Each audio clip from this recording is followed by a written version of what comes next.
we're joined now by the Governor of Kirinyaga County, Ms. Ann Waiguru. Soon to be Mrs. I hear, but that's a conversation for another time. What brings us to Kirinyaga County is the Devolution Conference. Now, in 2013, you started out as Minister of Devolution. Now, for 1.5 years, you've been Governor of Kirinyaga County. How have the people of Kirinyaga benefited from that experience, having been on both sides?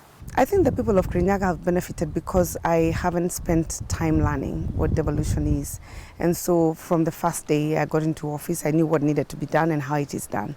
And that's an advantage for someone who has been in the civil service and also who was part of the team that crafted the devolution concept. This devolution conference is themed around accountability. Now, you talked about having worked at the Treasury. You also, I believe, worked at some point with the World Bank. In terms of transparency in the management of county funds, how has that experience influenced how you've approached Kirinyaga's county funds? From my experience, I think I understand it a little bit more better than many people who haven't been interacted with those systems in a personal way. For example, the IFMI system, I know it backwards. So it's very difficult for anyone to cheat me, to tell me anything, because I'll just tell them I want to see. I mean, just open, I want to view what are my balances, I want to see the vote book. Let me see what you've been paying. So for a governor like me, it's very easy. And it's difficult for people in my team to do anything. And so in terms of integrity and accountability in the use of resources as far as systems are concerned, that I think we can manage fairly well. We've taken the whole of our team for training. I took all the directors and all the CEOs and all the CECs for an IFMIS training. I said, you need to understand how it works so that you're accountable for the resources that you're given in your departments. And they really appreciated it, and it's changed the way we operate. You did launch the Mountain Cities Blueprint, and this is to cover 15 years if I have my information accurately. How far have you gone in that endeavor? Because there was to be a resort city, yes. There was to be a green city, there was to be, what was it? Health and wellness. Industrial and yes. Health and wellness. Yes. The resort city. That is the one that will have the biggest challenge, and the reason being, we wanted to build a hotel round the dam. But the mistake we made is we announced it. We should never have said it. Because when we went to look for the land and the investors were interested, the owners of the land tripled 4 times the price. So it's given us a little bit of a setback. But what we want to do is around the dam that's going to be built, hopefully again, we're dependent on the national government, it's going to be built on time. We will have a golf course, and then we'll have a hotel. Now, it is not just for the sake of having a hotel. We understand that, like now we are having this Devolution Conference. It's very important to have those kind of places, because it's when those people who come there are usually the ones who end up being investors in your county. Something will have come, would have brought them to Kirinyaga. They would have come to see something, to buy coffee. When they come to buy coffee, for example, they've come from Australia and they come to Kirinyaga, they have to go and sleep in Nyeri or Moranga. So it would be a good place to sit and explore other opportunities that will be provided. I want to get into how the county politics has impacted your ability to deliver, because you have these grand plans. But then we see reports every now and then that there's acrimony between yourself and the woman representative for Kirinyaga County. And before that, you have very many strong-willed women in Kirinyaga. There was a court process that you went through with Martha Karua. How has that impacted your ability to deliver? Actually, it hasn't. And maybe I should say there's no acrimony, at least not on my side. I guess Martha, my view and how I see it, is she's pursuing her democratic right. If she feels that she has to go through up to the Supreme Court to believe that I won, then so be it, it's her right, and I do not hold anything against her because of that, and it doesn't at all consume me. I don't go to court, I only go for rulings. So I don't spend too much time on that. I have a great team that handles that aspect, and I'm confident that they will deliver. So far they have. With regard to these other issues of like the recent situation with the woman rep, I think I wouldn't call it acrimony because it's not on my side. I think I just don't understand. I think there's a sense in which politicians think that for you to get where you need to go, you need to pull down the one who's up there so that you can have that space. And I try to stay away from it as much as possible. So if an incident happens, it's unfortunate. We've had two so far, two big ones, but they don't deter my work. My work continues, and that usually happens in a political environment, in the sense that we have gone for a public meeting. One is when the deputy president was here, and the other one was I was supposed to be chief guest at issuing of checks. So all I just said, don't call me again for your checks. I will give out mine, and let whoever wants to give their checks give theirs. So, and that's it. I mean, we will get into campaigns and politics in 2021. She accused you, basically. The reason she says she stormed it is because you are overstepping your mandate. That it's not the county government's business to interfere in national government projects. And then, of course, she did raise the issue of bursaries, saying you should not have cut down the bursary amount from 70. I think I saw a story like that, from 70 million to 20 million, without consulting the MCAs. Have you overstepped your mandate?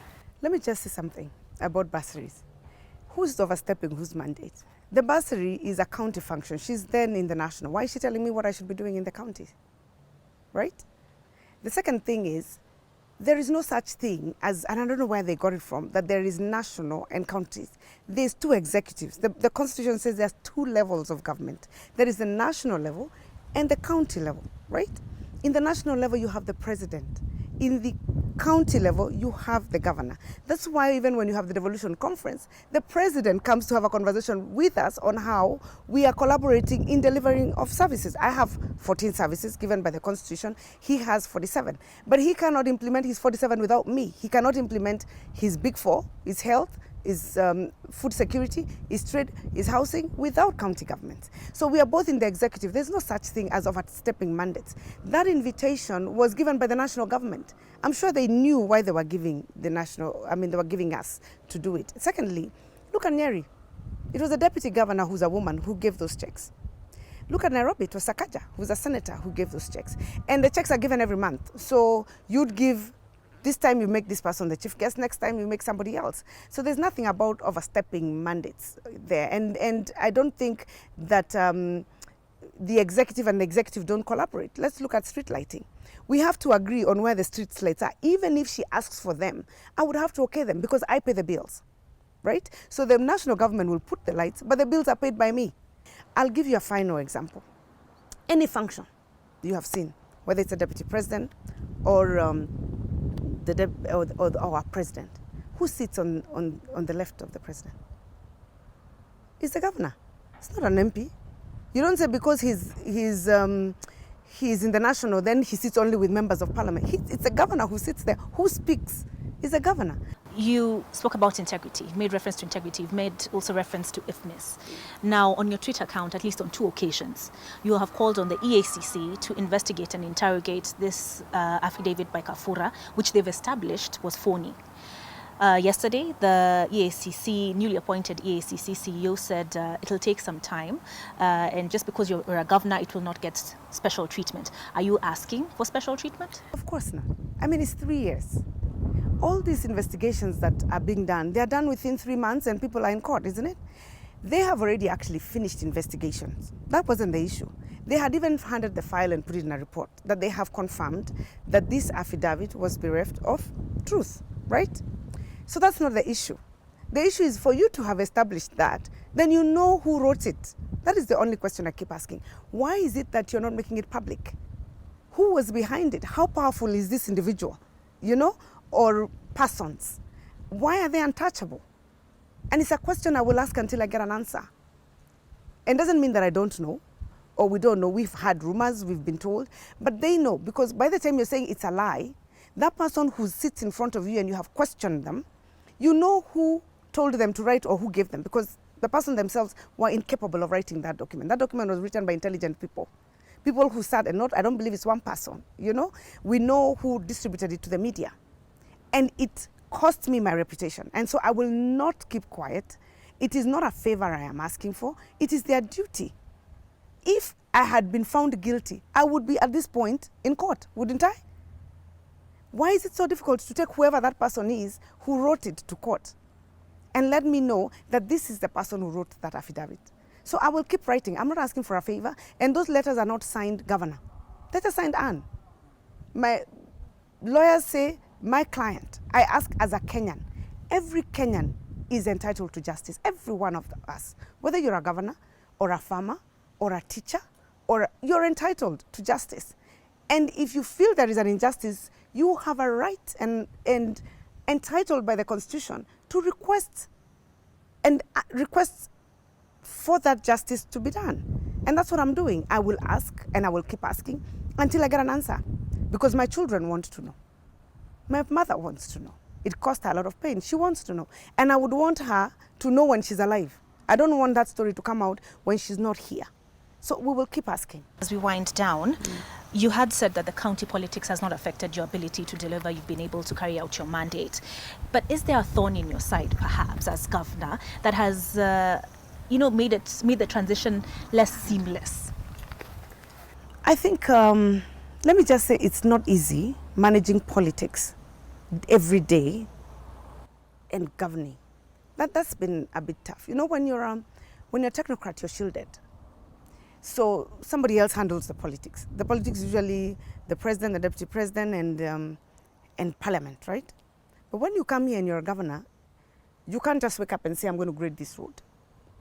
It can be a noble reason, but there can be an objection from either someone from here or somebody from elsewhere for whatever reason. Somebody may decide, I don't want them to grade that road because if they do, they will get too much mileage, they will be re-elected in 2022, so we must stop it. Somebody else will just be sincerely thinking it's not necessary. And you can put priority in something that is more urgent. And then those political interests sometimes clash. And it can be a bit tricky managing it. And that I can say has been, for me, the difficulty in running a county compared to running a technocrat's office, RCS's office, and so forth. I think that takes some learning and takes a lot of patience and takes a lot of will to want to continue. Sometimes you sit down and say, I don't know whether I can do this anymore. But sometimes you say it's worth it. When you meet them in the streets and they tell you, Governor, you're doing a great job. Thank you for helping us get this done. I think that gives you the incentive to say, let me do it for another year. Let me do it for another 3, Let me just, But it's not easy. And then it's not easy for a woman. Let me just say that. It is 3 times, 4 times harder for a woman. You have to balance the family, you have to balance your own, you're judged 3 times harsher. A man will get away with anything. I mean, literally anything. A woman will get away with nothing. You make one small mistake. The reason why people keep talking about this altercation between when my woman rep walked into my meeting is because we are women. Men do that all the time. Nobody even bothers to cover it. But because you're a woman and it's you're told explain, and you see you're asking me to explain and I'm not the one who did it. You should be asking the person who did it to explain. So you're asking the recipient of the grievance to explain. But why? Because I'm a woman. Women are expected to be superhuman beings in every respect. When you show up, your hair should be fine. You should look good, your makeup should be perfect. If it's not and it's out of place, there'll be a conversation on social media. Your English should be correct. You should be able to answer your questions perfectly. Never make a calculation and make a mistake of either answering wrongly or not, because you will be judged 4 times harsher. So I think that can be difficult for women, and maybe that's why we ask for the affirmative action. Most people don't understand that society has never equalized us. It's a fact. Society has never equalized us. We're not in a position where women get exactly as men. Not yet. And do you think maybe that's why, I know you're going to have to apologize. I mean, I need to apologize in advance, but do you think perhaps that's one of the reasons why there's this undue attention as to your marital status? I don't know. I don't even forget the issue of the marital. I think there's always been attention on me. Let me put it that way. And it's the attention on women. I don't know. I think that's it. I think we are still a very patriarchal society. And I must thank the people of Kirinyaga, by the way. If there are women, there are people who recognize women leadership, it's the people of Kirinyaga. And as much as you may find this shocking, one of the people I thank for that is Martha Karua. I mean, she was a member of parliament in Kirinyaga for 20 years. That changed the way Kirinyaga people see women leadership. She broke that glass ceiling for us. So it was easier for me to present my candidature as a woman as opposed to other places. I don't think the attention on my marital status is just because of gender. I think also for me, it's just me. So is there cause for celebration? Of course. Yeah, I mean, it's public. Yeah. Thank The you two-thirds so is the very one. much. You've been a very gracious host, and she's even indulged our more intrusive questions. There you have it, our candidate interview with Kirinyaga Governor Ann Waiguru.